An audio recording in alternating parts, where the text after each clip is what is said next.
recognize Councilman Barry Walker to lead us in the Pledge of Allegiance and invocation. Pledge allegiance to the flag of the United States of America and to the republic for which it stands, one nation, under God, indivisible, with liberty and justice for all. God bless this council and the decisions we make tonight, that we do it in the divineness of your eyes. Amen. Amen.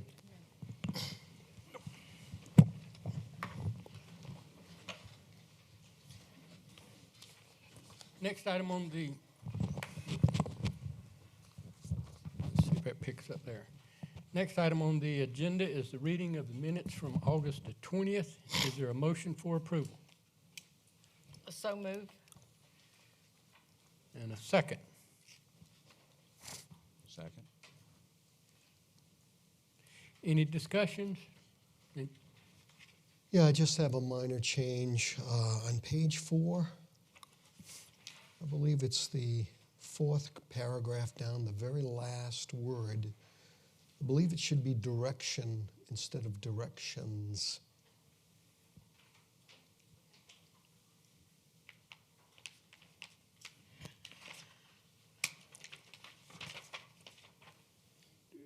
That's it. Is that it?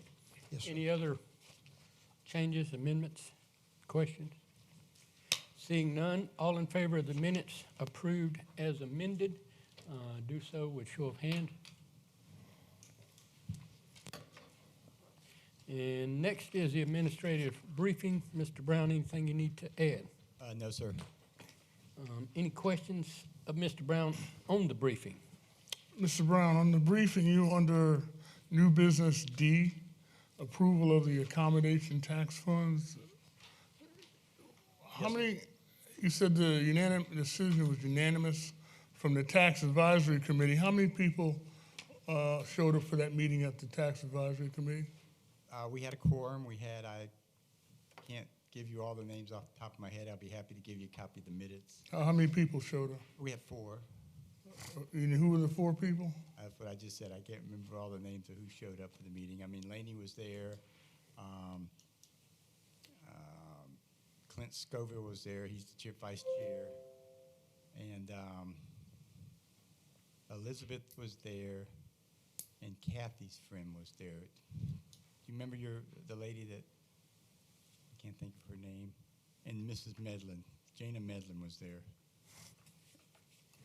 But yeah, we had 4 people. I'll be happy to show the minutes. They're public documents as soon as we, if you want, I'll email it to you tomorrow. Well, the reason why I'm asking, because I understood that there was 3 people that didn't show. Well, that's correct, but a quorum is 4.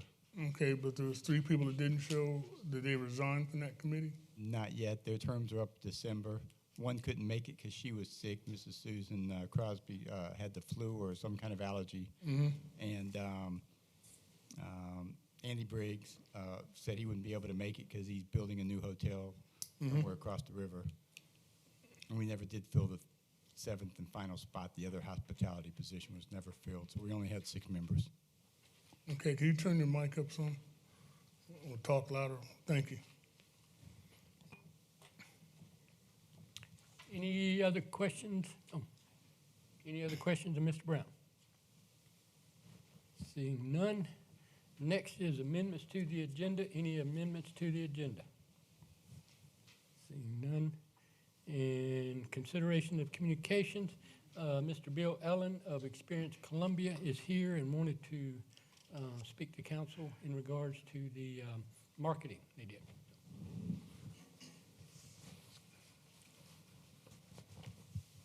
Thank you, Mayor and members of council, and thanks to Mr. Brown for getting us on the agenda tonight. We appreciate the opportunity to come. Kelly Barbary is with me, our VP and Director of Marketing, and we had requested to come just to give you an update. You know, about this time last year, we were fortunate enough to receive accommodations tax funding from Irmo, and we put into plan a place to help market Irmo and some of the activities going on. And I thought you would like to see some of the results, some of the return on your investment. And so Kelly's got some handouts if it's okay. She'd like Yeah. to show you some of the marketing pieces, which includes an ad in Southern Living. We got several billboards and other advertising that we're doing. So if it's okay, I'm going to let Kelly explain what we did and then give you an opportunity to see it. Thank you, Bill, and thank you all for your support. We invested some dollars in an advertising campaign specifically for the town of Irmo. As you know, we market the entire region, which includes Richland County, Lexington County, and the city of Columbia, but this campaign was 100% of the funds that you provided to us was used to market the town of Irmo specifically. And we did a little bit of work with photography and design, so some of the money went to that. We ran a half-page ad in the June issue of Southern Living magazine, which I have that to show you. And then we also ran some digital billboards in Greenville, Fort Gordon, which is in Augusta, Charleston on I-26, and Augusta on I-20. So we had our campaign focused on 3 different areas of the town of Irmo that visitors would be interested in. It was grab a bite, stretch your legs, and settle in for the weekend. And those were the 3 areas that we focused on with our campaign. So just trying to get visitors to come off the highway, to come and sit down and have something to eat, to go to the parks and enjoy the parks, and then also to use the hotels and stay for the weekend and just make a weekend out of it. So I'll be happy to show some of the ads to you, and y'all can just pass them down. Any questions? Oh, I think we're good. All right, thank you. I did want to point out the advantage that we mentioned when we came last year is because we purchase so much advertising and we do a lot with like Southern Living. For us to purchase the ad is a tremendous savings than what you would get if you just went one time as one entity to advertise. So you truly did get a lot more bang for your buck, and I wanted to make sure that you understood we were out there working with your dollars for Irmo. If I might add just one quick thing. In addition to the dollars that you give us, we just provide our partners with general coverage. So in our visitor's guide, which is called the Insider's Guide, we do feature Irmo and our neighborhood section, just talking about the different areas of the region that we promote. And then we also have an Instagram takeover of the Irmo area scheduled for October coming up. So those are just a couple of additional things that we just provide as a bonus. Thank you. Thank you, thank you. Y'all have any questions? I just want to comment. I have never seen before from any other agency exactly what was spent in Irmo, and that's exactly what we've always wanted. So again, well done. For our residents, we want to show exactly what the money is being spent on. No other agency had done that for us. So thank you. You're certainly welcome. Thank you for those comments. How much did we give them last year? Do you remember? Close You, to you this. recall what we gave you last year? I have the budget here. The grant was $13,263.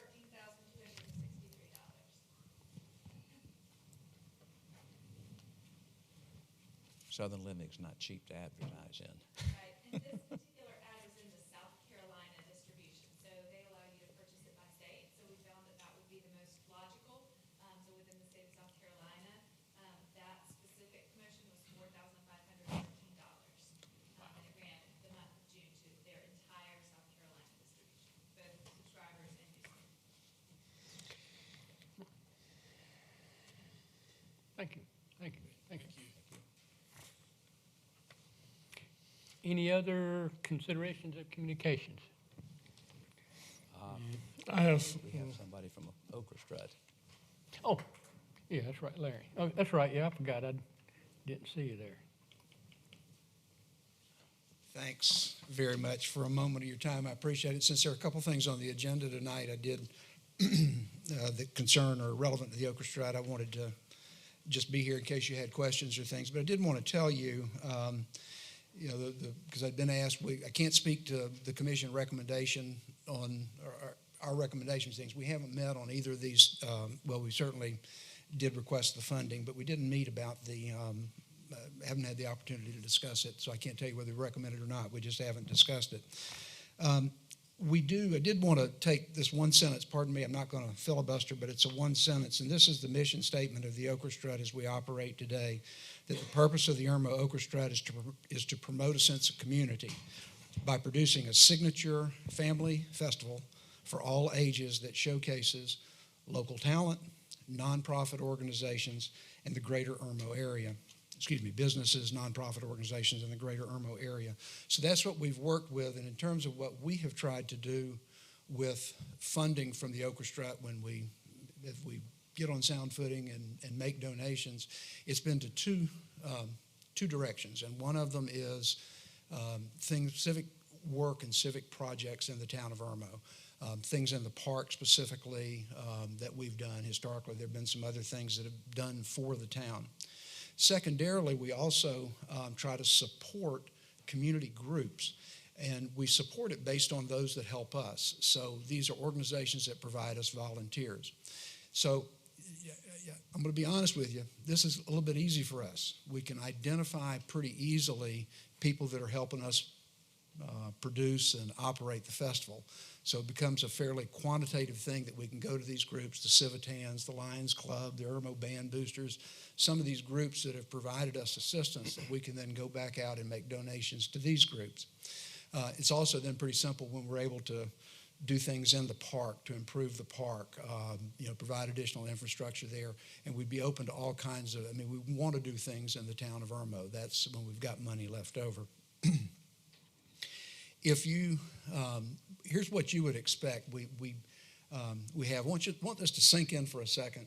I was highly moved when I went back into the Orchestra Commission that a great deal of what happened in town council was Orchestra's lost money for years. It's lost money for years. So we've tried very, very hard that I would never have to stand in front of you and tell you that. The only kind of criticism I'm getting now is that maybe we've made too much. Let that sink in a minute, okay? That we haven't lost money, but we've created surpluses every year. So we do have a bit of a surplus, and here's what you would expect from us going forward if we're left to our own devices. You will see an increased budget next year where we'd use some of the money, primarily in marketing and advertising. We've been strapped the last few years, keeping the budget very tight, and as we have grown this, we've felt the crunch of not being able to do a lot of marketing that we wish we could have. You're going to see increased support of community groups. Quite frankly, we've been a little bit tight because, again, we've tried very hard to come before you every year and say, hey, we didn't blow through our budget. We didn't spend more than we took in. And the third thing you're going to see from us is this increase of quality of the festival itself and the quality of the acts. This is a 2-year process now where we kept finding ourselves a little short trying to contract bands on the year that we were actually holding the festival. And this is the second year now that we're actually contracting them out a year in advance. Matter of fact, coincidentally, today I got acceptance of our offer for the 2020 headliner act. So we're pushing out, and again, these acts are a little bit more expensive, and again, it's harder to put them together. So it's a 2-year process. So you're going to continue to see that. Larry has a mission. I gave you the commission meeting. Larry has a personal mission, and that's that I don't stand up here in front of you guys too often. Again, that was something that I heard a great deal, particularly Councilman Pouliot, to be frank with you, that how much time the council had to spend on the orchestra.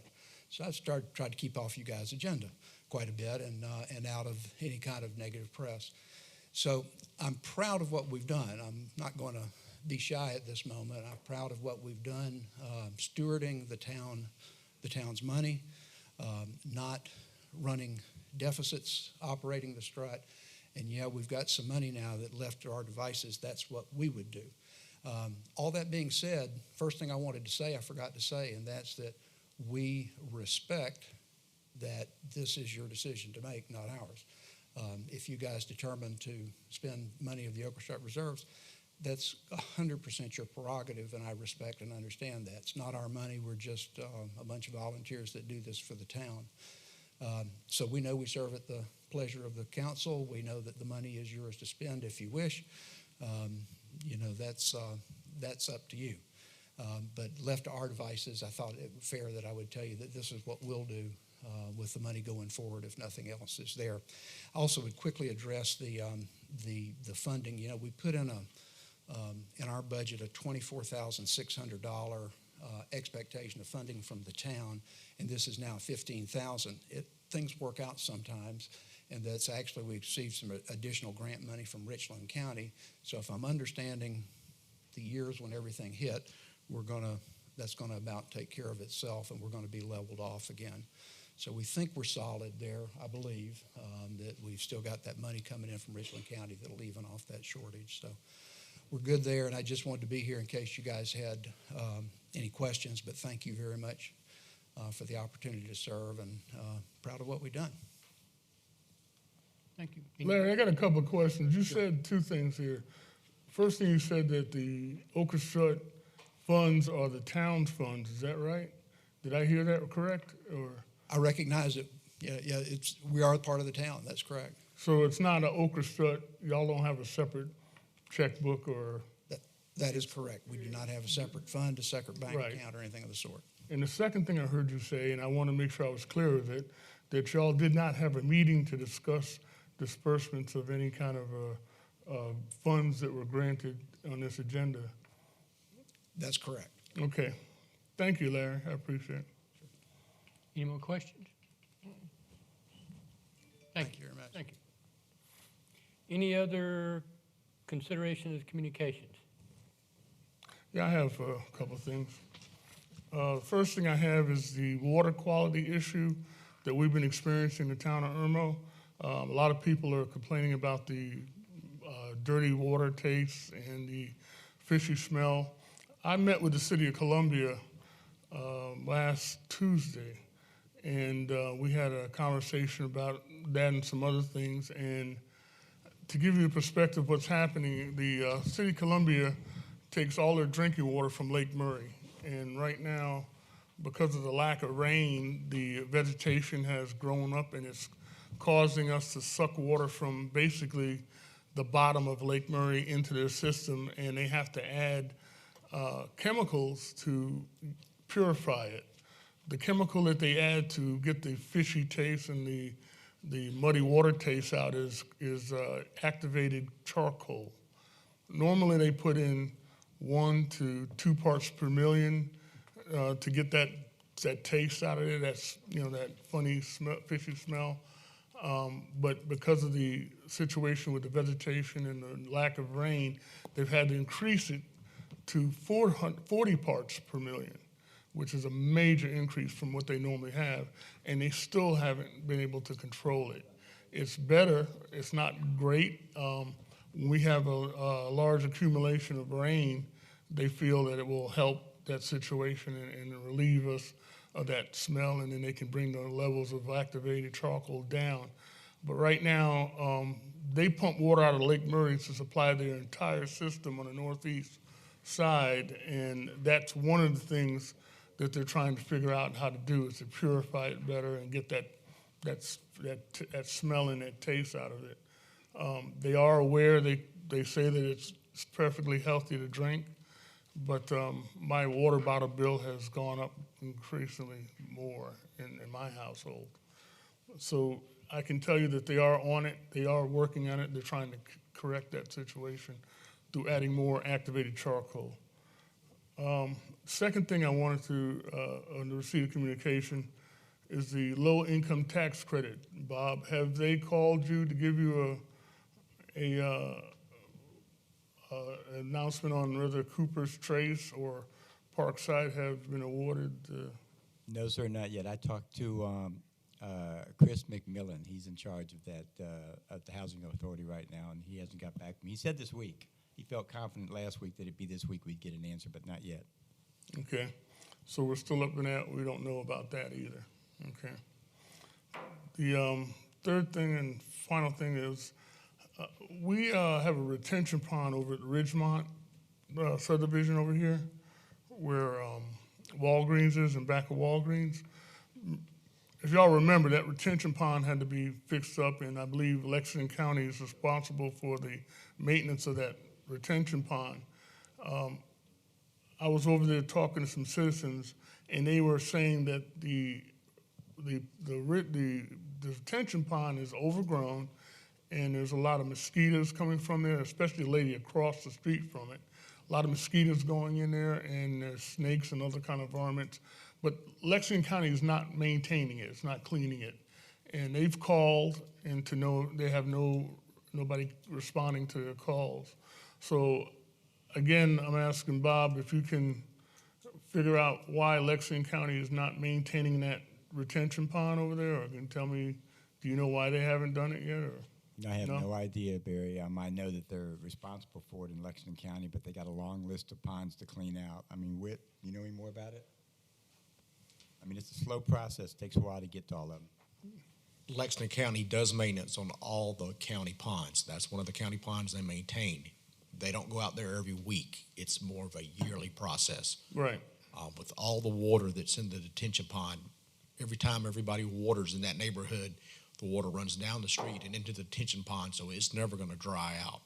I've seen it too many times. I've been over there. So it's always going to have water down there. The vegetation is going to grow like crazy during the summer when it's hot. That's just kind of part of a detention pond. But they'll get out there and do the maintenance on a yearly basis. Okay, well, apparently it hasn't been done in over a year. I mean, can we just find out where? I'll tell you what I'll do. I'll check and see when the last time it was done and when it's up for another visit. But they're pretty good about staying on top of it. All right, will you let me know what the result of that is so I can pass I'll it let on? everybody know. All right. And that's all I have. Thank you. Any other consideration of communications? Seeing none. Next item is presentation by citizens for agenda items. First one on here is George Glassmeyer Denbeck. Good evening. I'd like to address item 10A on the agenda. Apparently, this deals with the recurring issue, actually, I think it's a non-issue, of the perceived problem of teenagers going door to door and offering to cut grass in the town without the need for a business license. I'm mystified as to why this is on the agenda yet again. This has been on the agenda many times before. It has been debated in full by this council ad nauseum. If my recollection is accurate, the last debate lasted some 45 minutes. And as I said then, and I'll reiterate my position, I see this as a solution searching for a problem that does not exist. Council decided at the last time that this was on the agenda to again spend nearly 45 minutes. I think council needs to be more sensitive. When you guys spend that kind of time, you're not only spending your time, but staff's time, and especially the time of the citizens that are in here hoping that you're going to conduct town business instead of spending 45 long minutes debating something that's not a problem. And even if it were a problem, it's a very small fish in the big scheme of things.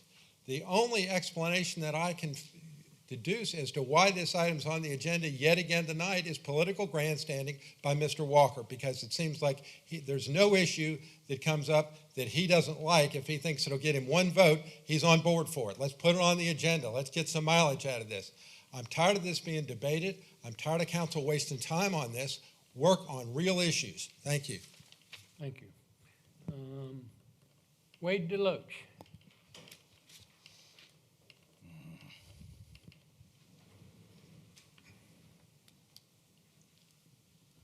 Thank you. A couple of the questions have already been answered. The money from the Okra Strut belongs to the town, if I understood that correctly. Don't have any problem with profits or anything like that going to charity. You know, it's good charities. And I think there's a lot of good companies and stuff right here locally that help out and advertise the town. The company was here a while ago. They did a good job at Garden Magazine, putting an article in there. And, you know, when I think about, was it Country Living magazine, didn't get any funding, and they've been putting stuff in their magazine for the past couple of years. I don't think that was fair. I don't understand how we can make decisions and who makes the decisions about, I guess, if I understand right, Mr. King, the Orchestra doesn't actually make profit, but the funds left over from what spent the year before, how it's distributed out. I'm with you on let's do what's right with the money. If it goes to a good cause, that's great. But if some of that money could go back towards help paying for some of the events, why not? Why isn't it spent on other stuff instead of going back and we're spending all the money just towards the orchestra? And it's such a large sum to the orchestra every year. If it can help fund itself some. I'm not saying that some of the money shouldn't be used for other things also. That's great. But how about let's think about investing the money back into the park or back into the orchestra for the next year to help pay for these bigger events. If we got money for charity, stuff like that, that's great. And the thing that's really confusing to me is we're going to put on the ballot questions about, raising sales taxes for events. We're going to put sales tax to help with the police force, if I remember correctly. But then we got money to give away to charities. And that's fine. There's nothing wrong with it if we got it like that. But which way is it? I mean, that's a mixed signal. And, I just don't think it's fair to the city to be, is what Ms. Glassmeyer said, something about Barry doing politics. Well, it sounds to me like that the questions you're putting up in November is politics. If you got money to give away to charity, but then we don't have money enough to have events, we don't have money to for the police force, we're having to raise taxes, you tell me. That's all. Thank you. And, well, Bill Ellen, but I think he's already spoke with the group. And, oh, sorry, Lori Pouliot.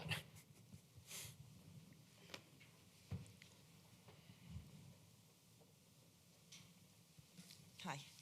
Thank you for the opportunity to speak. I'm here to voice my support of item 9, D, E, and F. I stood up here almost 2 years ago and spoke in favor of Robert's rules, and I want to speak in favor of them again. First of all, I want to say that audience members are guests at council meetings. In most council meetings, the audience is not allowed to clap, boo, or make comments until they're standing at this podium. I've previously stood here to speak, and I could hear noise and comments from the audience as I was talking. I have sat in the audience and been unable to hear what was happening at the meeting because of loud people in the audience. It was stated at the last meeting that enforcing Robert's rules would infringe upon people's rights. Exactly the opposite is true. Robert's rules ensures free speech by allowing members of the council to have an opportunity to speak without being interrupted. Robert's rules also ensures that citizens of the town have the right to come to these meetings and speak without members of the audience trying to intimidate them. I would love to be able to attend these meetings and see council members in the audience conduct themselves in a professional manner. I would love to be able to come to these meetings and see every seat filled and be able to hear Irmo residents up at the podium speaking. I would love to hear from a majority of our town's residents and not just the loudest. Thank you for your time. Thank you. Thank you. And Mike Ward.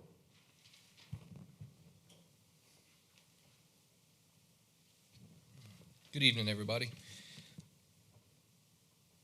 I am going to second my support for 9, D, E, and F, as I was the one that had initially written a letter. I'm definitely in support of some decorum, not just from the council, but also from the audience. This is a business meeting. It should be conducted professionally. And then I just wanted to touch on 10A.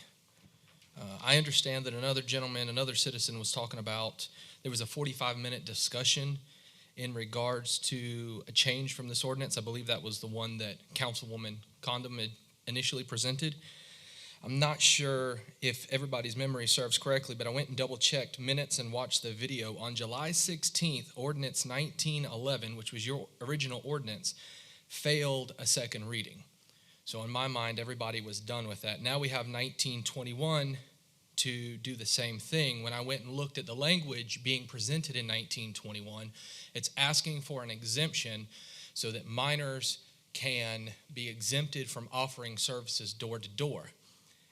I've read the peddlers and solicitors ordinance multiple times, and while I don't have a law degree, never in that ordinance does it restrict anybody from soliciting services. So I'm not sure why we're trying to exempt something that isn't being restricted in the first place. Thank you. Thank you. And that is that.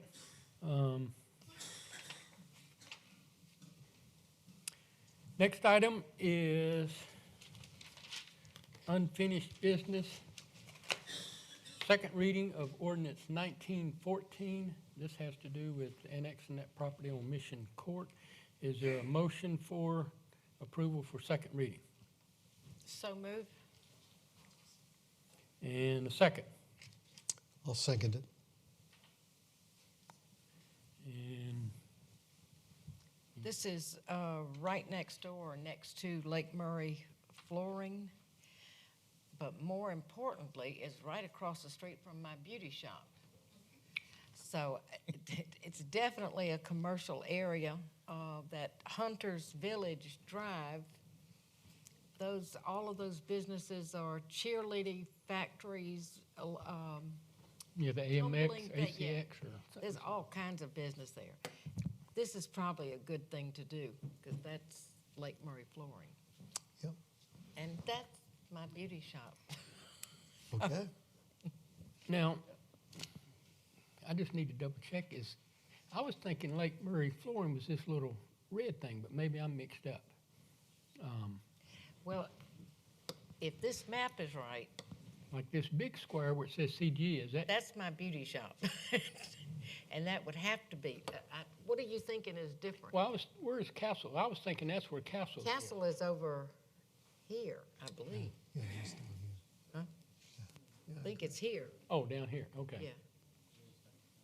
yeah. Mm-mm.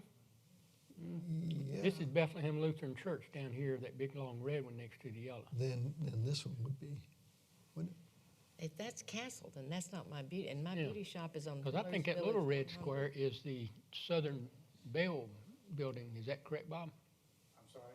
That little red square in front of the blue one, isn't that the Southern Bell? Yes, it is. That's the Southern Bell building, okay. Yeah, so that is Castle Brothers where the CG is.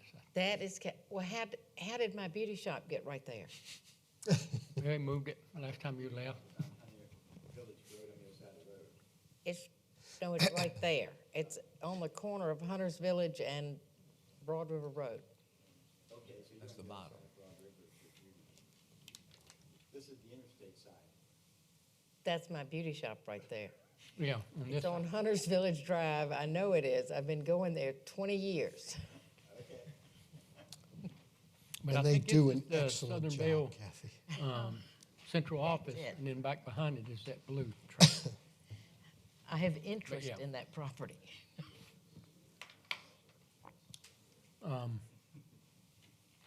And who's second? Oh, Mark? You- I did, but no, I believe it should be zoned correctly. Thank you.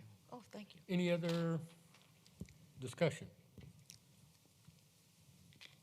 All in favor then of second reading of ordinance 1914, do so with show of hands. Next is second reading of 1916. These are the two that have to do with the changes on the business license. I will make a motion for second reading of 1916. Is there a second? Wait a minute, gotta find it. Second.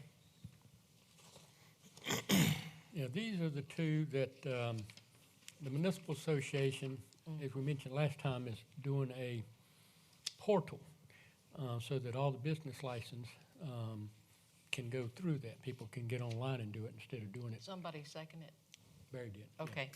And then, but in order for our businesses in town to use that portal, they want everybody having the same dates, due dates, same late fee days, the same, all that kind of stuff. So we have to change ours. Right now, ours are due January 1st and late April the 16th. But they want everything done differently. So we're changing that in order to be in line with them so that next year, come January, whenever they get that portal up, then they can, everybody can start using it. So that's why we're changing ours. And second,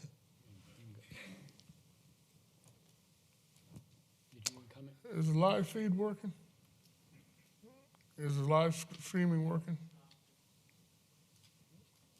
Is that a yes or no? I have no idea. They were working on it. If it's not working, it's.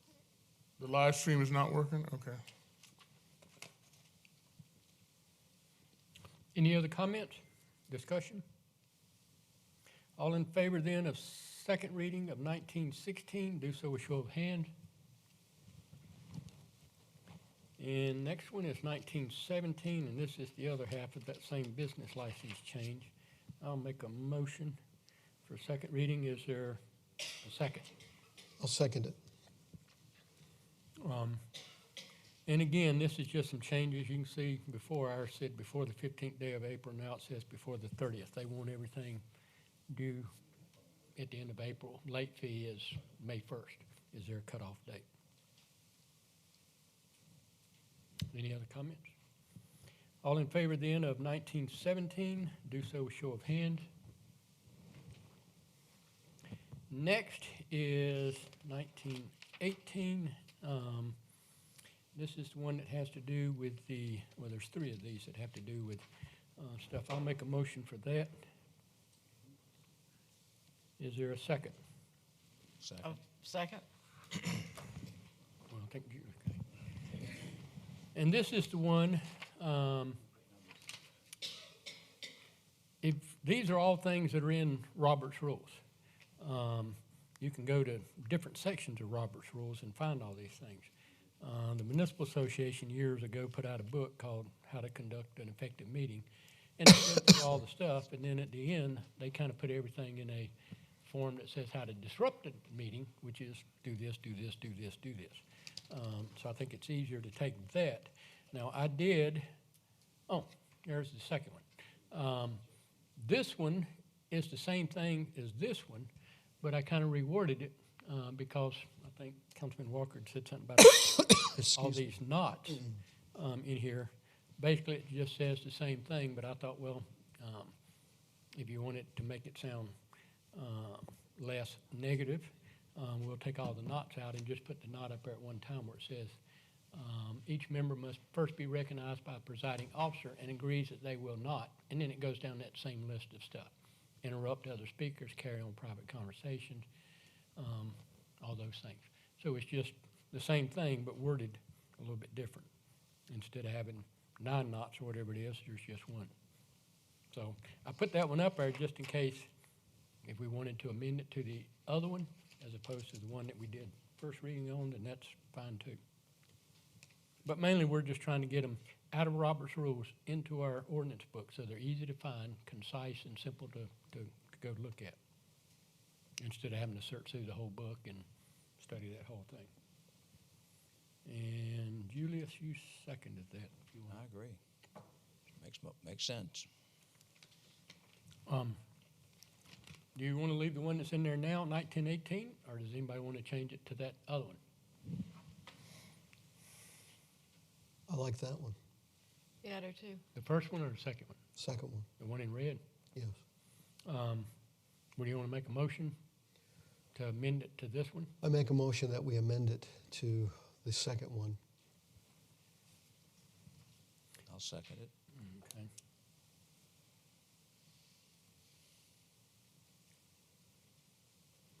Any discussion about that? All in favor then of the amendment to change the wording to this one here, the proposed one, do so with show of hands. And all in favor now of second reading as amended of 1918, do so with show of hands. You want to comment? Yeah. Okay.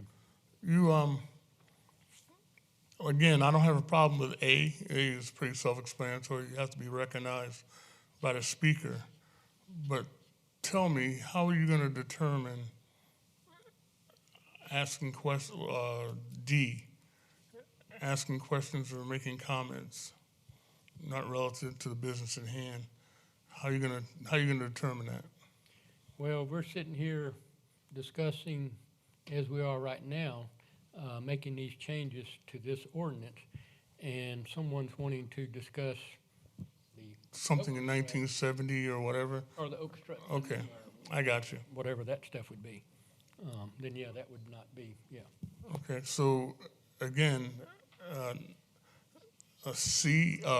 E, involving personalities and comments. F, making frivolous motions. How do you determine somebody made a frivolous motion? Well, I mean, they can make a motion to point of order, and that may not be a frivolous motion right. in your eyes, but, maybe in... And as far as like involve personalities and comments, one of the things that we're not supposed to do is, let's just say, call somebody a name, something to that effect. That's not what we're supposed to be doing. That would be involving personalities. Okay, that's E. I'm talking. Yeah, but you'd mentioned D2 or E. As far as frivolous motions sometimes have to do, and I'll put it to you like this: the thing that you put on the agenda tonight, it could be considered a frivolous motion, but actually the one that's on the agenda tonight that has to do with the peddlers thing is changed from the previous one. So technically, that's not a frivolous motion because it's a different motion. But if we were debating something and somebody wanted to make a motion to, let's just say, get rid of D, and it died, and then they made a motion to get rid of E, and then it died, and then get rid of F, and then it died, and get rid of G. At some point, the presiding officer could call that a frivolous motion. You could make a motion to get rid of D, E, F, G, H, and I at one time. Those are the kind of issues. But yes, you have to be careful in that, and frankly, that's why they have a presiding officer, is somebody has to make that determination. There's ways in Robert's rules that when somebody feels wronged, or the presiding officer makes a improper ruling, then there's ways of going through that process of majority overruling that. And even to the point of, and this is in a different thing down here, I think it has to do with citizen participation. One of the things it mentions that in some of the places, when you sign that sign-up sheet, you have to put on there what the issue is. What is the town matter? The question came up before, what is a town business and what is a town matter? My guideline, my goal, my whatever would be, if it's something the council can vote on and put it on the agenda and talk about it, or we can debate it, or we can ask Bob to correct it or fix it or handle it or do something like that, then that's a town matter. If it has something to do with whatever else, political or personal commentary about likes or dislikes of anybody sitting up here, then that's not a town matter, that's a personal matter. But if it's something we can debate, something we can put on the agenda and discuss, or something we can ask Bob to correct, then that really is a town matter or a town issue. And that's what the meetings are for. So you're talking about E, is that right? No, I'm just saying that is something the presiding officer has to make a decision on. If somebody is up at the podium discussing an issue and it's really not a town issue, it's a personal matter, then yeah, it shouldn't be discussed. Okay. You have to kind of, but at the same time, like I say, if the presiding officer makes a ruling that someone feels is unfair up here as far as council, there's a procedure for going through there and challenging that and voting on it, calling for a vote. And But again, I'm asking, how do you determine that somebody's making an unnecessary point of order? H. Well, I mean, if it's a point of order, right. And again, this is technical. This is not necessarily the best way to do it. But when somebody makes a point of order, technically what I'm supposed to say is, what's your point? And then you make your point. And then I rule, is that a good point or is that a not good point? That sounds a little bit whatever you want to call it. Dictatorial? Yeah, normally I'd ask, what's your issue? You know, what's your point? You make your point, and then the presiding officer makes a ruling. You know, point of orders are there not for any other reason but to, if someone is speaking out of turn, somebody can make a point of order that they're speaking out of turn. But the point of order is not there to disrupt the meeting. It's there to get somebody who's disrupting the meeting back in order. And So if somebody's making, the point of information is where you right. hear somebody or you too hot and too sweaty in here and you want to turn the air conditioning up or down or whatever. So if somebody's making a comment, as if in D, asking a question or making comments not relative to the business at hand, and I stopped and make a point of order, you're saying that that can be overruled because the chair may decide that if he's talking about something that happened in 1970 and I want to stop him from drifting off subject, I make a motion to bring him back to the subject at hand. The chair can make that determination, well, it's okay for him to drift off subject and keep going instead of recognizing my point of order. I mean, this is what I don't understand, all these make unnecessary point of order. How can you determine that is what I'm getting at. Normally pretty easy. Like I say, if somebody's making a point of order that isn't a point of order, if somebody is speaking and they're speaking in regards to a matter and it has to do with 1970 or 1990 or 2015, if it's relevant to what we're discussing, either building history or something to that effect, then it's relevant. If they're talking about their grandkids being born in 1970, that's a different story. But yes, and any council member has the right to ask for a point of order and then bring that subject up. And then the presiding officer can make a ruling, yay or nay. He can agree or not agree. And if he agrees, you correct the out of order member. If he disagrees, then he says so.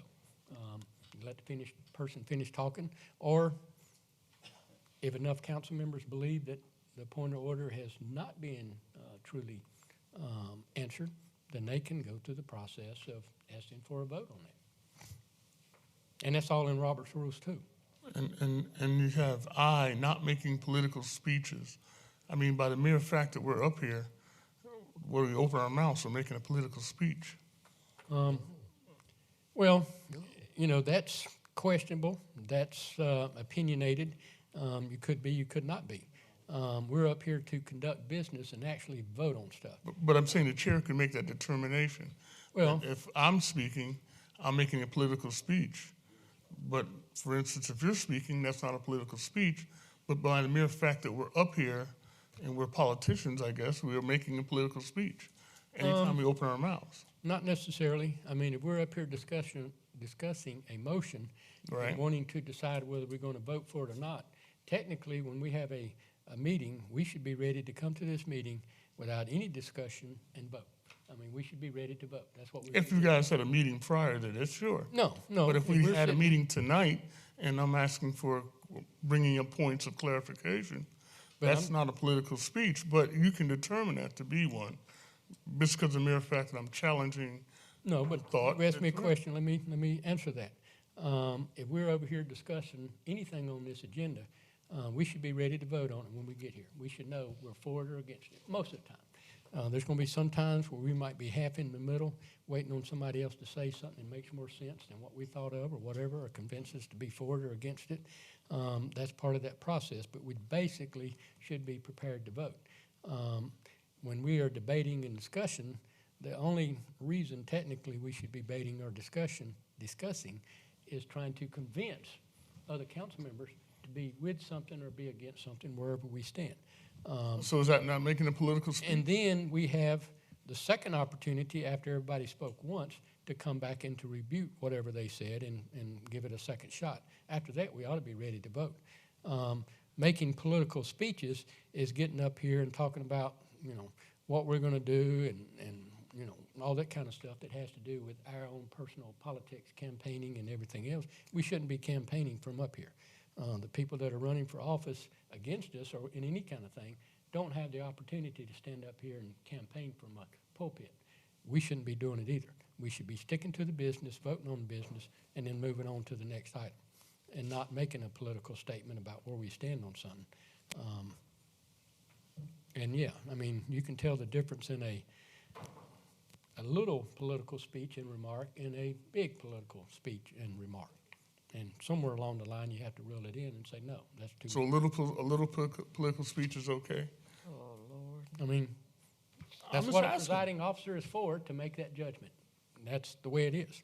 So now you're being dictatorial. No, it's not being dictatorial. It's exercising that duty that that person has. Okay. To make a decision. Well, I'd like to make a motion to delete I, H, G, F, E, D. That's the old one there. It doesn't matter. I want to delete those. It's not in there? You See, get delete it. letters for those and not Oh, that's not the same letter? different. Okay. So I'd like to delete B, B, C, D, E, G, and H. All right. G and H. Is there a second? B, C, D, G, and H. B, C, D, E, G, and H. G and H. No second? Oh. All right. I'll ask again. Is there a second? All right. Motion dies for lack of second. All right. So back to the amended 1918. Any more discussion? I think we ought to vote. Well, that's okay. All in favor then of second reading of the amended 1918, the one up here proposed, do so with show of hand. All opposed?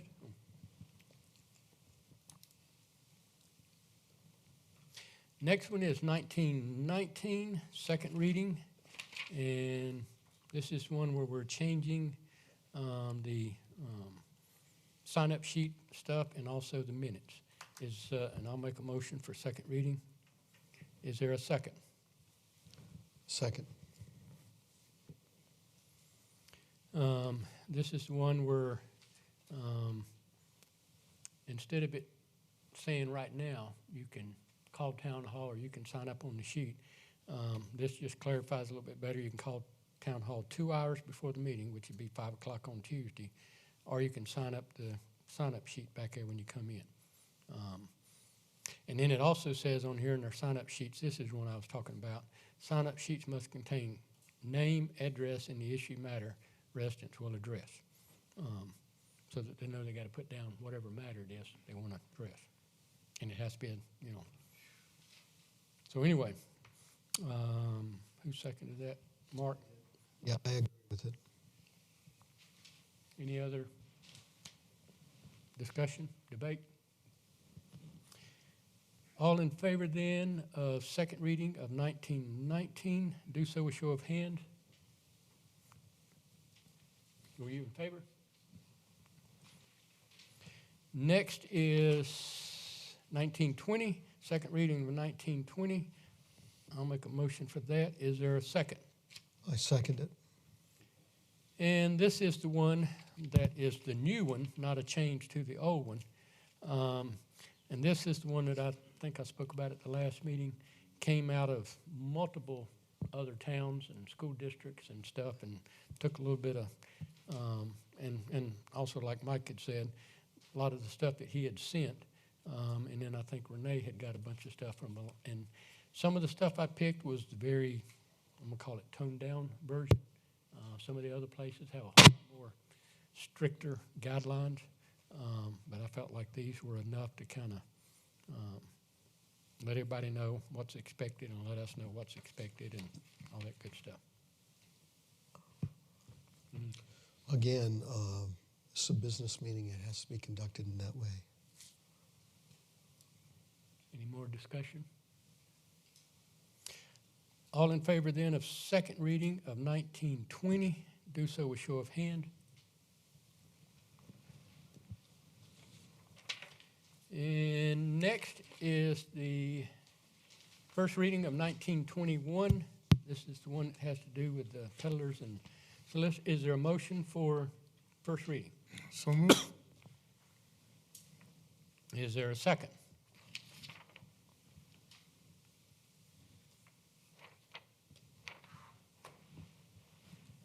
Motion dies for a lack of second.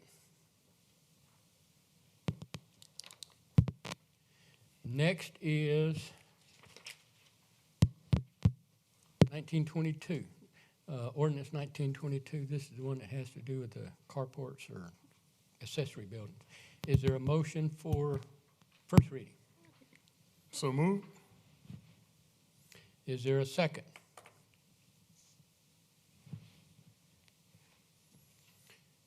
Motion dies for a lack of second. Next one is the approval to award, out of that tax accommodations, there's two groups of money. One is the, and I'll just say it this way, 100% of the money comes into the town. The town can keep $25,000 of that money and put it in general fund and use for whatever. Then 5% of everything above that, the town can put in general fund and use. The remainder, is it 30%, Bob, or 35, the first group? It's 30%. 30%. That has to be awarded to a marketing firm. The other 65% can be used towards things in town. So that first group, and as you can tell, I think he said last year we gave them the Oakstrut 26. This year, both of these together is about 24. So it's a little bit less money based on the fact that that hotel used to have a lot of people staying there from the chemical, the plant, the nuclear plant. And now that they're not there, they got a little bit less revenue. BC Summer. BC. Yeah. So How much was the total? this year?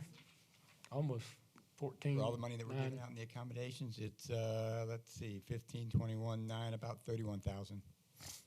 Yeah, and we get the first 25,000 plus the first 5%. So is there approval to award the accommodations tax fund to Experience Columbia in the amount of $9,034.72? So moved. And a second. I'll second it. Any discussion? I was impressed with Southern Living. Most Southern women are. But I was also impressed with the billboards. We haven't had things like that mention the town name. And you know, the billboards especially. We got to get our name out there. I think these people did a good job. So I'm happy with them. And they may not be able to do, Well, they got 9,000 this year, and they said that ad was like 4,000. That's well, and marketing and art and all that, I know that's expensive. Yeah, I didn't know that ad was like that. Lord. Yeah. Any more discussion? The billboard that you talk about says visit Irmo. It doesn't tell you where Irmo is. If I saw that on a highway in North Carolina, visit Irmo, where's Irmo? It's not in, okay, they're all on 26, headed here. Said one was in Augusta, Charleston, On 20, headed here. It's Greenville. Maybe we should tell them Irmo's 30 miles ahead or whatever. But they were all the places they mentioned on the way to Irmo. I assumed that was the strategy. And I've been told for years that the Oakstrut put Irmo on the map, so I think we're on the map as far as around the area. Yeah, somebody we had somebody come to Oakstrut one year from Massachusetts or from somewhere up that somewhere, way. Drove all the way down here just to see it because I don't know where. We could ask them to add 19 miles ahead or something like that, that would, I'm just saying, it's just, but it's still good publicity, I think. Better than we've ever had before. And they showed us where it went. Huh? Yeah, And they showed us where it went, yeah. which we're required to tell the state. Actually, the chief would like to say something. Yeah, I'd like to remind council, in 2020, we'll have 130 years in corporation. From 1890 to 2020, be 130 years. Something to be proud of. Are you gonna have a party for us? Trying to get a coin established for the town with our patches on it for our 130 year. So I think that's a big deal. it is. I think it's a big deal too. I won't make it 130 years, but if I do, I'd like for y'all to celebrate. And when is it? Next year? December 24th, 1890, we were established, incorporated as a town. December 24th, 2020, we will be 130 years old as a town. Oh, I feel the pale pens coming on. So yeah, let's celebrate. Yeah, I think we I should. know I would. Thank you, Chief. All in favor then for the approval of $9,034.72, do so with show of hands. And the other pot is the 65% money, and the accommodations people recommended $15,000 to go to the orchestra. Is there a motion for approval? So moved. And I'll second it. Any discussion? I have no discussion except to say that I've lived in Irmo since 1986. The Okra Strut was taken over in 2015 by our town administrator, who had no experience other than writing the checks, and it made money. The following year, or later that year, Larry Slaughter volunteered to take the reins, and since Larry Slaughter has taken the reins, it's gone crazy. Lots of people are coming that weren't coming before. We used to have one band Friday night. Now we've got two bands Friday night, two bands Saturday night. And even with bad weather, we have people still coming to the Okra Strut. So I think it's a very worthwhile event. It puts us on the map. It's one of the largest festivals in South Carolina. I think the Peach Festival might dwarf it a little bit because they got all the beauty queens. Probably go to your beauty shop, Kathy. But I think it's a worthy foundation, and the scholarship money. Any other comments? All in favor then of the approval? I got a question. The Okra Strut is subsidized by the tax money from the town, right? That $15,000. The hotel So, tax. huh? Yeah, the hotel tax. Yeah, accommodations tax, right? Okay, so that tax money goes to the Okra Strut, and basically it's a seed money to for them to do what they do, which is a fantastic job of putting on the strut and getting the bands that they need. But it appears to me that, and I might be wrong, but it appears to me that the understanding is that the Okra Strut doesn't have a separate Okra Strut checkbook, that all the money that they get is town money. It's money that comes to them from taxes to the town. So the Okra Strut doesn't have a line item, if you will, or a separate checking book that says that we can spend X amount of dollars for the operation of the strut. So when we give them this seed money of $15,000, that goes towards the operation of the strut for this particular year, right? I mean, is that not the right understanding, or does anybody know that? But there is a line item, isn't there? Well, we have one account in the town of Irmo, and that is that account that is at the State House, and all the money goes into that account. It's kind of protected by them. We get a better interest rate off of it, putting it in there than we do in a bank. But everything is in one account. So there's no separate account for the Okra Strut? Well, and Okay. you asked a lot of questions, but I do want to clarify some of that. Just like we have a police department, we have a public works department, we have a court, we have a garbage line item. We have all these departments that have a separate line item in our budget. The orchestra is also a separate line item. Everything that comes into the town gets allocated to that line item called the orchestra. And of course, they have their budget under there with expenses and revenue and different items and all that kind of stuff. Any money that comes in goes into that account number, if you want to call it that, and then checks are written out of that to pay for whatever expenses. Any money that came in less expenses, that money is still allocated to that same account. But it's not the orchestra's money, it's the town money. Well, That's my point. it's always been the same thing. Nothing's been different. Back when other people ran it, we never had a separate checking account. It's always been ran through the town because it is the town's money and we're responsible. Okay, that's what I wanted to say. You said exactly what I wanted But, to hear. and It's the again, town's there's money. 15,000 here. There's probably about 6 to 10,000 that comes from Richland County accommodations. There's about 2,500 that comes from Richland County accommodations. There's about 18,000, I think, that comes from Lexington County Medical, 15 or 18 that comes Yeah. from them. And then there's a whole lot of sponsors in town, a whole lot of businesses that also pay anywhere from 500 to 3,000 or 4,000 as a sponsorship as well. So there's a lot of money coming from a lot of sources, not just the town. And then everything comes in and everything gets spent. So that brings me to my next point then. If that's the case, if all this money is coming in through taxes, through sponsorships, then if the orchestra, let's say the orchestra raised $120,000 to put on the festival for this year, but when the actual smoke cleared, they only spent $100,000. That $20,000 left over is exactly what it is. It's something that they didn't use. It's not profit. And what y'all keep referring to as profit is not the right term. It's more of a, it's the money that's left over for seed money for next year's orchestra. And if that's the case, and if that's, That's an opinion, that's not actually.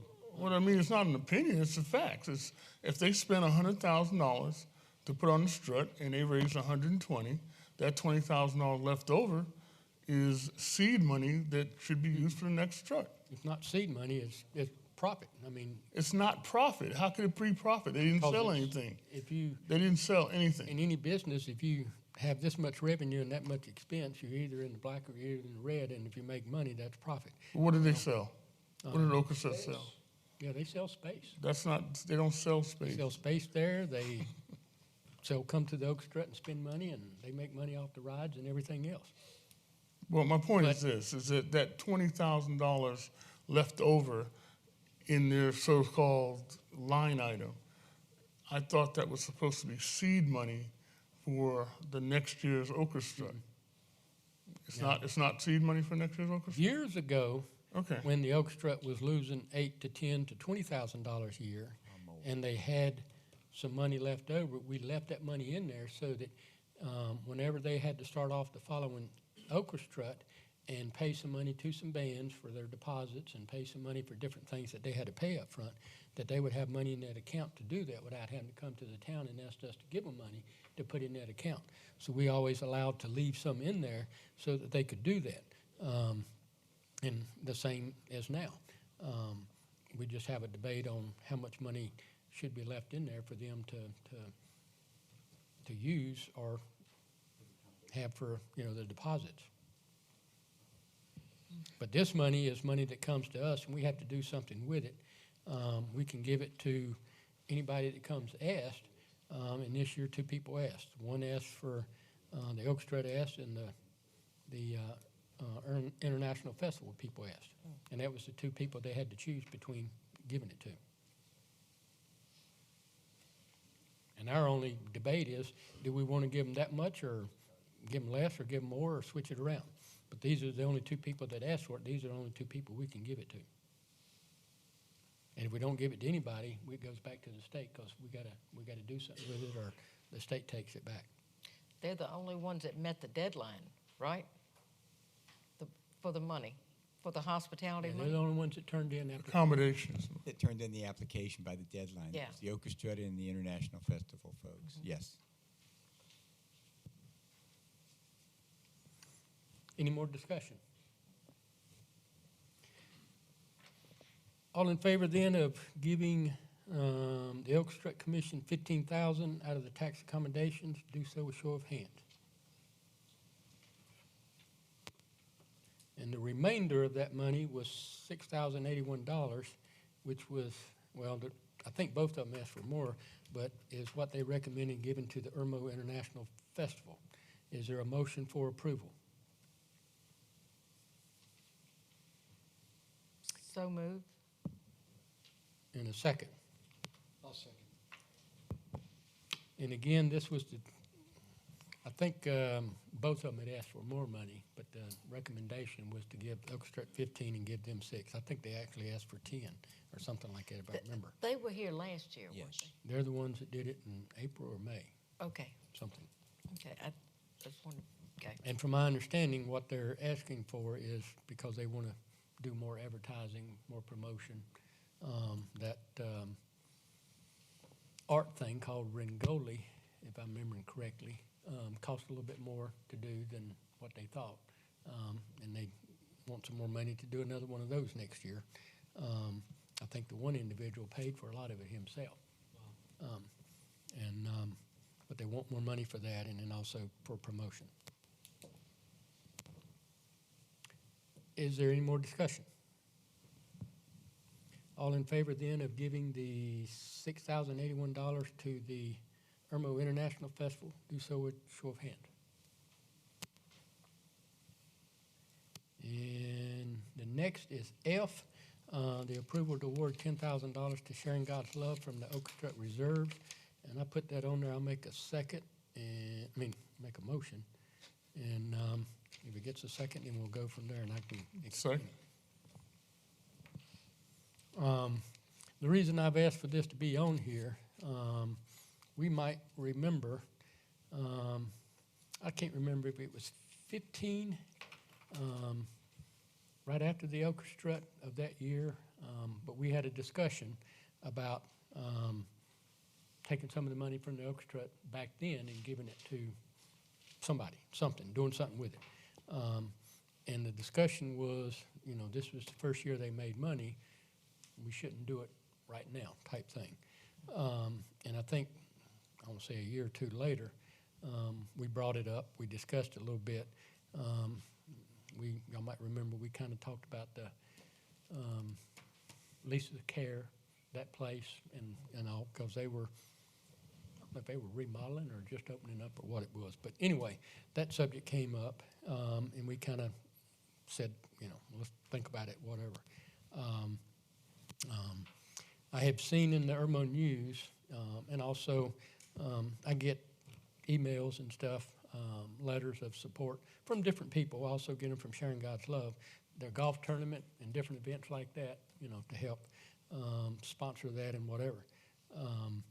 And I've also seen in Irmo News where a couple other groups that gave them money. And through the grapevine and through other sources, I've kind of heard that, at one time they were raising money, and then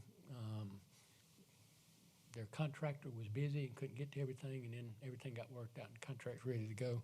Maybe costs went up and everything, but they were still raising funds. And, we have got, I think it said on that one thing, 71,000 in administrative briefing is what's in the, and I'm going to just call it the reserve account, but the extra that's sitting in that Oak Strut line item. We probably have made 20,000 that first year, and maybe 20-something the following year, and maybe 30-something the following year. But altogether, that's what's sitting in there. Even though we've gave them 15,000 out of this accommodations tax, I think they requested, I think he said 24,000, because that's what we gave them last year. If y'all remember, last year we had nobody else to give it to, so we gave it all to them. And so they put that in their budget. But for the last 2 years, we have got an extra check from Richland County Hospitality Accommodations Group from Councilman Malinowski. each council member in Richland County gets X amount of discretionary funds. And they can use those funds in something going on in that area in conjunction with whatever money people are getting from down there, or they can give it to somebody that didn't get any money from down there. But it's solely up to them to do with what they want to. He's given the town, is it 15,000, Bob, both years, or was it both years?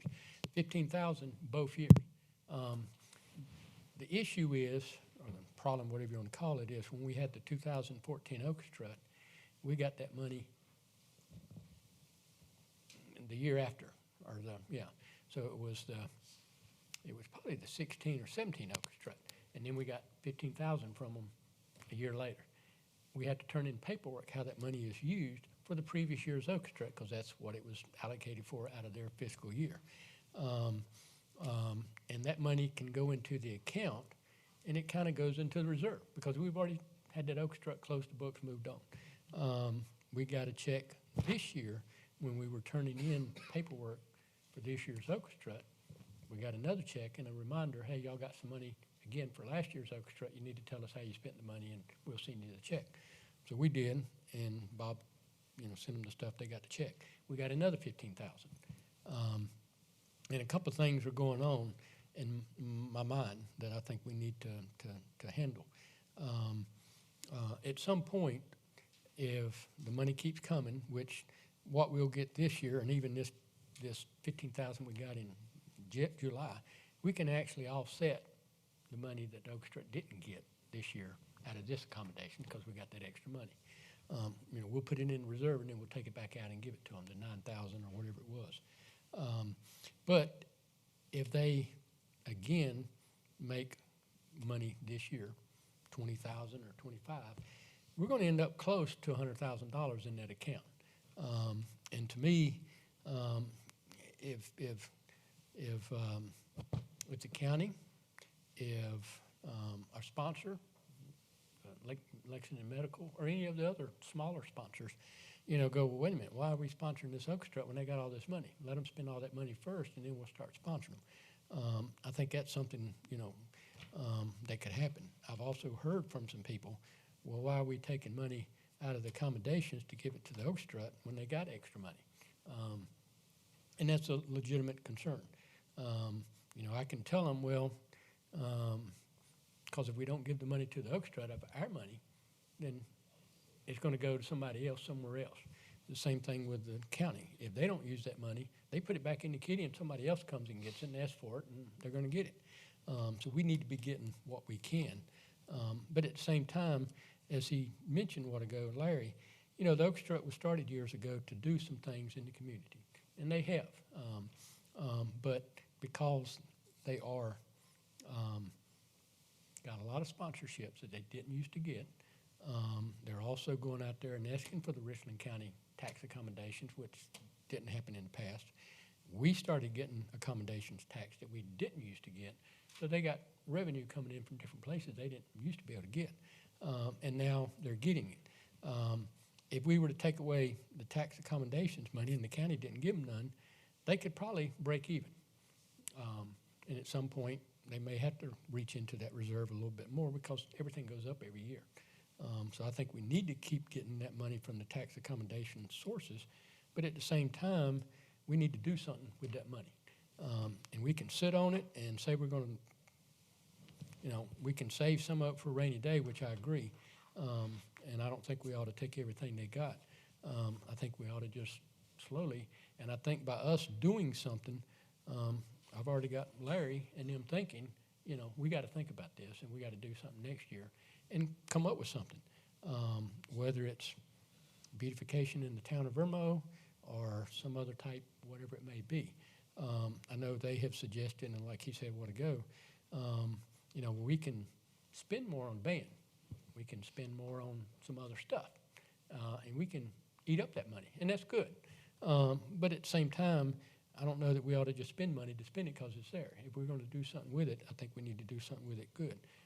I know they want to have bigger bands on Saturday night as well as Friday night, so they will probably try to use some of that reserve to help pay for those bigger bands and everything. But I think we got to do something with it. It's getting to a point where You know, it's hard to tell people, yeah, you should support this when we're sitting on cash.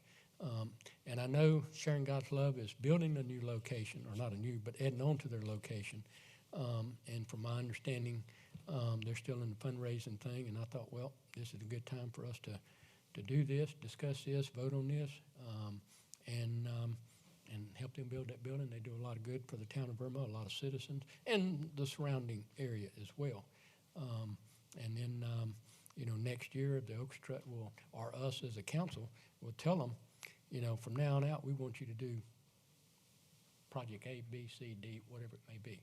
You know, they spent money in the park to do stuff, the sidewalks and the power, and I think they got some intentions on doing some other stuff, but I think this is just as worthy as some of that other stuff, and I felt like, you know, instead of debating it and talking about it, I was going to put it on the agenda and kind of go from there.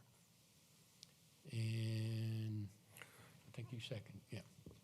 The two major questions I have is, did the Sharing God's Love ask for this money? They have not asked for this dollar Okay. amount here. Did They the have asked Orchestra me for Committee, funding, yeah. did the Orchestra Committee sit down and vote on giving Sharing God's Love this money? So where did this request come from? Is it a unilateral request from you? It's something that, as I said, I've been reading in the paper, and as I've got emails from them for different fundraising things, the golf tournaments and different stuff. Right. I'm aware of the fact that they're in a fundraising, so this is where it came from. That's fine. I mean, look, Sharing God's Love is a great organization. They certainly been in town forever, as long as I know. And I know that the Irmo Arbor Day Committee gave them a check for $10,000 a couple of weeks ago out of their funds. But if this is money that's in reserves that we have been putting in through accommodations, tax money, and a number of things to build up this reserve, it seems to me that that would be seed money for next year's orchestra. Like you said, if they want to get a bigger band and it costs $50,000 for a deposit, they got the money in their reserves to do that deposit. They wouldn't have to come to town council and get it. But and it's fine. I mean, again, it seems like you're overriding the committees, the orchestra committees,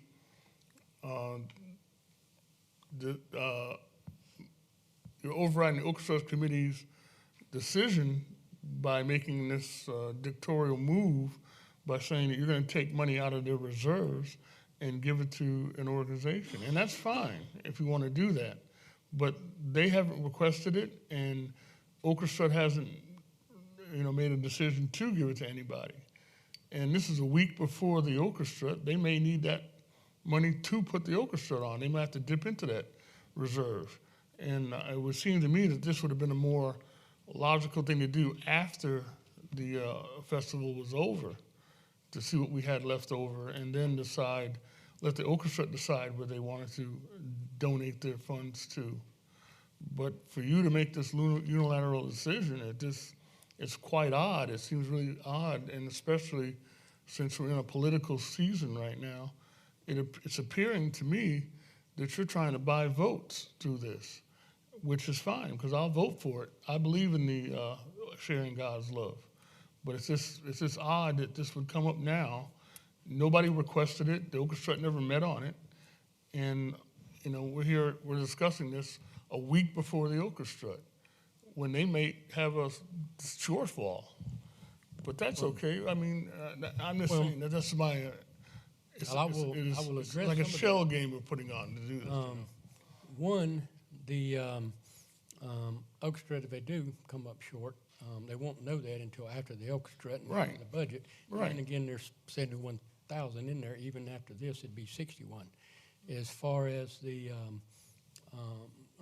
knowing about it, I mean, I read the Irmo News.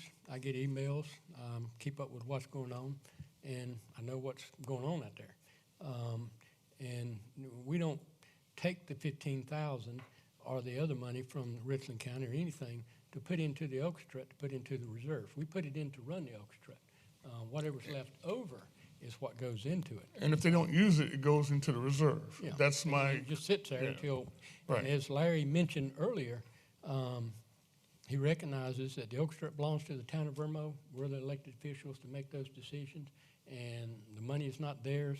It really belongs to the town, and whatever we decide to do with it is our decision.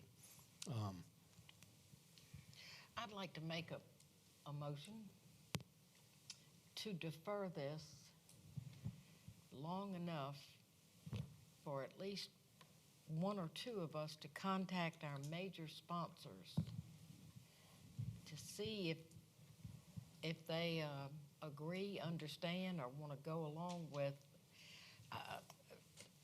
I don't want to make them mad giving away money when we've asked them for money for so many years, and they have been very good about giving us that money.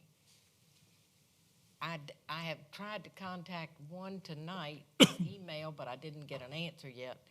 But I'd like to defer this for about 2 weeks, and I think it's best if we not alienate the people who sponsor us and keep us going.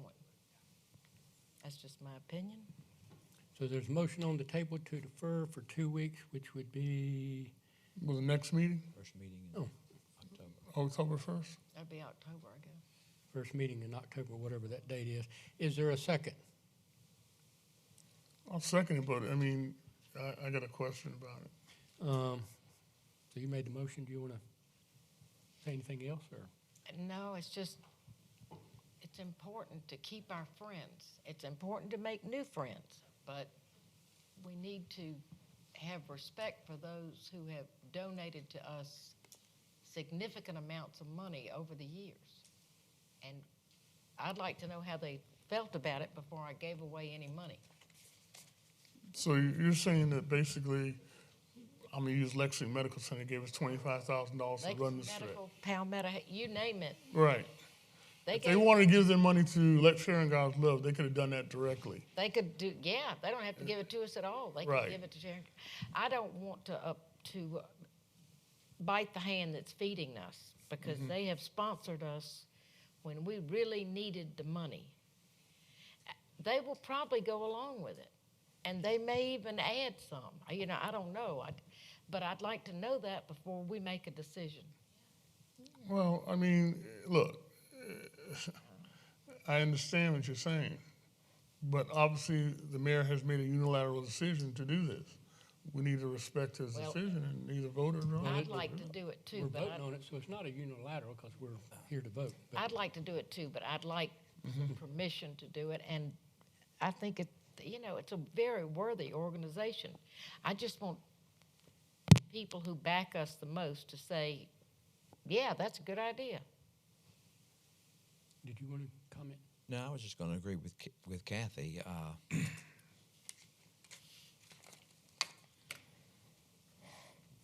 You know, on one hand, it's the town's money. On one hand, it's not the town's money. One hand, we're making money. One hand, we're not making money. If they didn't ask us for it, as long as it's in the paper that they need the money. Who doesn't need money? Yeah. But like you say, if we give the impression that we've got all this money to give away, we don't need your money this year. Oh. Larry has done an excellent job with the Okra Strut. Previous Okra Struts didn't have any extra money, reserves, whatever. 10 years back from 2016 when it first made money, 2015 when it made $1,500, it was losing money for 10 years. The most it made was 1 year, $500, as far as breaking even or putting some reserves away. The rest of the time, it was supported by the town or supported by donors, sponsors, whatever you wish to call them. And I think we asked Bob one time to give us, from our accounting company, the accounting of the last 10 years, and it totaled almost $300,000. It went somewhere. Didn't go to the Okra Strut. So they've got a reserve of, you say, $71,000, and they've already spent money already for this year's Okra Strut. And they've got 71,000 left. I would hesitate to start giving it away and having sponsors look at it and say, well, golly, what do you need us for? You could be almost self-sufficient. Anyone else? You want to? I do want to comment when I give money to a charity, whether it's the church, when I give that money to them, it's theirs. It ain't mine.